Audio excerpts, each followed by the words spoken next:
Very warm greetings, everyone. Welcome to the lecture series of Introduction to Environmental Economics.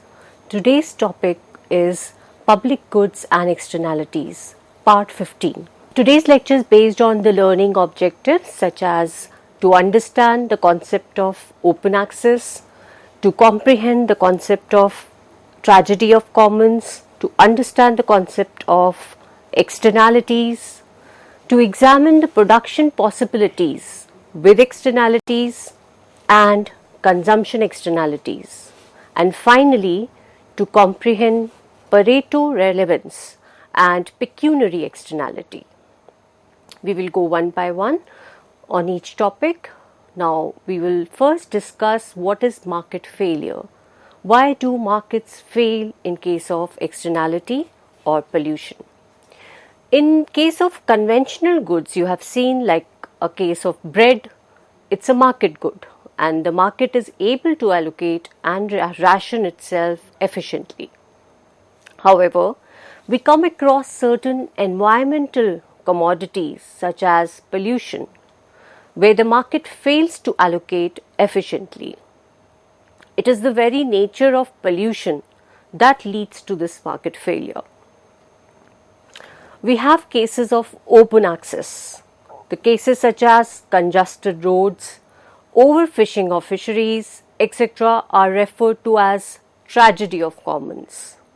The tragedy states that when there are no owners of the resources, such as oceans or common grazing grounds, or if the owners of public entities, they exert no control over the use, such as case of open roads, then there is a real risk that the resources will get overused.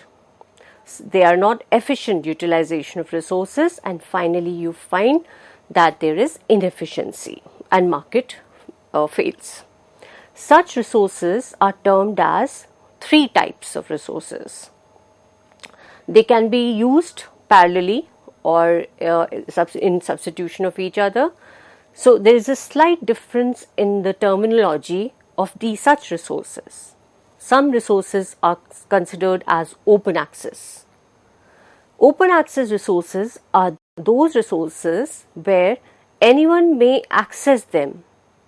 However, another term used for such resources is common property resource. Common property resource is everyone owns the property and they have access to that property. There is a slight difference between open access and common property. The third term which is used for the same type of resource is common pool. Common pool is a resource where everyone is drawing from the common pool, from the same pool. So we will go with several examples to show how these kind of resources result into inefficiency and market failure. Let us take one example of a highway or a road. It's a freeway, motorway, autoway. At least there is no regulation on the access. When a motorist enters that area, he can freely enter and leave the road at his own convenience. Under certain circumstances, such kind of circumstances, we have seen there are many cases of urban areas where roads become congested, particularly at the times of day, and we all face that in day-to-day life. At the time when the schools are open in the morning and then there's office time, we usually see certain conditions like these where there is a congestion on the road and we're not able to move faster. The traffic can slow down and even come to a dead end or dead stop. This is an example of open access. Another example that can be quoted under this situation is an urban air pollution case. In the years prior to serious regulatory attention that has been given to this problem, which began mainly around in mid-20th century, the airshed had been an open access to all the polluters. They were not concerned about pollution at all. So no concern, no regulation, and they were freely putting the waste in the air. Further, the factories and the automobiles, they treat urban airshed as a common property, everyone's property for waste disposal, but no one's property in terms of regulatory use. So everybody is owning this particular airshed for waste disposal, but none is taking the responsibility when it comes to regulatory use. The result is that overuse of the airshed, and then finally what we come across is the excessive pollution. Another example we can quote here is the destruction of a species. There are several cases of destruction of species. One of the cases is of American passenger pigeon. It is another example of open access to the resource, resulting in the species extinction altogether. So problem of open access and tragedy of commons can even result into a species destruction or extinction completely. The pigeon is now extinct in America due to over-harvesting. The pigeon stock was open access, and it became a delicacy, and it became a food of delicacy for the settlers of 19th century in America. The outcome was it was open to everyone for food, and as a result what we see is the extinction of such a pigeon. Another example we can quote, it's a common example, it's of oil. So open access problem of oil, it is found in the underground reservoirs with boundaries that have surface delineation of property rights. If one person owns a small plot on a surface and they have the property right of drilling around that area down the resource, then potentially that person has the right to extract most of the oil in the reservoir. So much so that it can even go down to the extent of extraction to a level where the reservoir is beyond his own boundary, he is extracting and is able to exhaust the entire reservoir, because there is no limit to drilling, and you can keep on doing that to exhaust the whole resource. So this again is a problem of open access. If a landowner drill down to the pool and it will extract the resource at a very faster rate, it can even result in higher extraction, and then it increases definitely the extraction cost for others. Now here comes the problem of externality, which we are going to discuss today's lecture. The person who is the first point of contact or first person, he is not bothered about the repercussions of the actions taken by him, either in the process of production or in the process of consumption. The person who's drilling is not comprehending about his action and the impact he incurs on the extraction cost for others.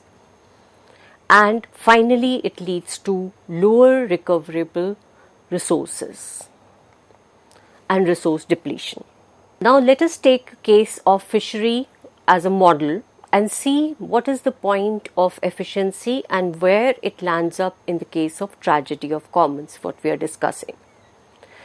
A typical case of fishery to have too many fishers chasing for too few fish and driving down the profits for other fishers, it also threatens the species of fish altogether, leading to extinction or at least dissemination.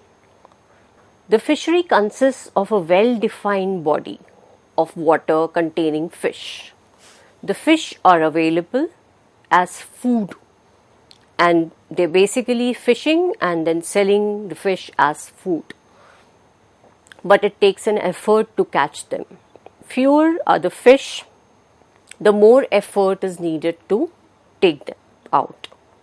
Higher the total number of level of fishing effort in the fishery, the smaller is the stock, and lower the yield, per unit of effort. So they are all linked. The lower the stock of fish, higher will be the effort and lower will be the yield per unit of effort. Given such a circumstances or assumptions, another type of assumptions we create is that natural growth of fisheries due to reproduction and other important details are necessary, which are necessary to actually manage the fishery, are ignored. Suppose for some time we try to ignore the reproduction part of fishery, that what is the rate at which they are multiplying. We are just concerned at point of time the stock, and we see where we land up with when it comes to an open access case, or let us see the impact of tragedy of commons. We assume that fishers are all equally talented and competent, and thus they are identical in all aspects. There is a large pool of potential fishers who will enter into the fishing and with the purpose of profit. And they will enter into fishing only and only if it is profitable. You can see the chart or the graph on the screen that how we have seen that the total value of generated out of fishing is vertically plotted and total quantity of fish is horizontally plotted. The total revenue is by the straight line. So we'll see one by one how the graph works. The horizontal axis, as you can see, depicts the total output of fishery, and that is measured in tons of fish. The vertical axis shows the total value.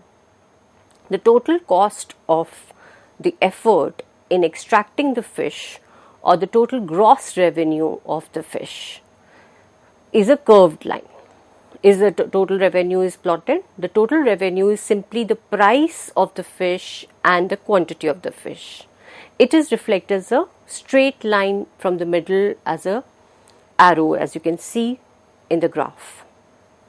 The cost of catching the fish is concave upwards. You can see a curved line next to the straight line. That curved line is the cost of catching the fish in a concave upwards, reflecting the fact that as the catch gets larger and larger, as you start fishing more and more, it costs more and more to get one additional unit of fish. So this makes the concave curve, or this makes the cost curve as concave. The two critical questions need to be answered here in this model. What should be the fishers they should be doing in the absence of regulation? Suppose there is no intervention by government or any regulation or control, then where should the fishers be landing on? What should be the quantity of the fish? What is the efficient allocation? If we consider what should be the efficient allocation when there is no regulation given. So in such a scenario, two kinds of questions need to be answered. What is the efficient allocation, and what they actually land up with because of tragedy of commons. So we need to point out two things or two types of outcomes. Let us see in the graph again. The answer to the first question is that the output will occur at YOA. YOA, as you can see in the graph, is a point where total revenue equals the total cost. It may not be an efficient point because here they have exhausted all the revenues and they've reached the total cost already. So there is no point increasing the fishing quantity more than YOA. You will add more to the cost than to the revenue. To understand this, we assume that output is slightly, suppose we say that we are on the left hand side of YOA. On the left hand side of YOA, suppose we are at Y dash. At this level of output, the cost of catch will be AB and revenue of the catch will be AC. Fishing is still profitable at this point. It is important that the fishers, they all share this profit. There are certain assumptions regarding the fishers that those are participating, and they have an advantage, that is infra-marginal producers, and some of them are marginal producers also. So they are similar to each other. All fishers have the same technology and they share the same average cost due to difficulty in finding the fish. So on an average, we assume that they have the same cost. Fishers share the same average cost based on the catch. Now, as long as fishing is profitable, new fishers will enter the fishery and the process will continue. We saw that at Y dash, you are better off and it is profitable to fish because your revenue is greater, total revenue is greater than the total cost. So it makes sense and it is economically viable to continue fishing at Y dash. It is a point where the profits, however, suppose you continue fishing, then you keep on moving from Y dash towards right hand side and you keep on exhausting the profits till you reach a point which is YOA. YOA is a point where the total revenue in the fishery is exactly equal to the total cost. Although the fish will be sold for a substantial amount of money, the total gross sales revenue will exactly offset the cost of fishing. The net value of fishery is going to be 0 at YOA. Thus, the example which we started with, a tremendous natural resource of fishery, a viable fishery, and with a large stock of valuable fish, but because of open access, we saw the nature of fishery, which is an open access case, there is no social value of fishery. We'll come now to the point of the term social value and understand the term social value. It costs as much to extract the fish as they are worth. Every time a fisher enters the market, it makes it more and more difficult for other fishers to catch fish. It's very important to understand how that open access operates and leads to this problem of efficiency. That what determines the catch is a combination of skill, equipments, the technology, and the density of fish in that fishery, the total stock of fish available in that fishery. Fewer fish makes the catch per unit effort go down, means the yield goes down. When a fisher enters the fishery, he or she makes the fish more scarce. It is very obvious case, driving down the yield for everyone. So the one who's entering the fishery knows his repercussion of the actions taken. When a fisher enters, he sees only his or her cost of fishing and does not see the small incremental cost which will be borne by other fishers. So at YOA, the marginal cost of effort, we have to look at we know that for optimization condition in economics, we need to have an equilibrium between the marginal cost and marginal revenue.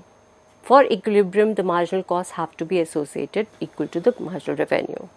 However, we see that it is greater than the marginal revenue from the effort and the slope of revenue, that is the slope of revenue curve. So slope of cost curve and revenue curve are different. So we come back to the same model after a short break. Thank you so much.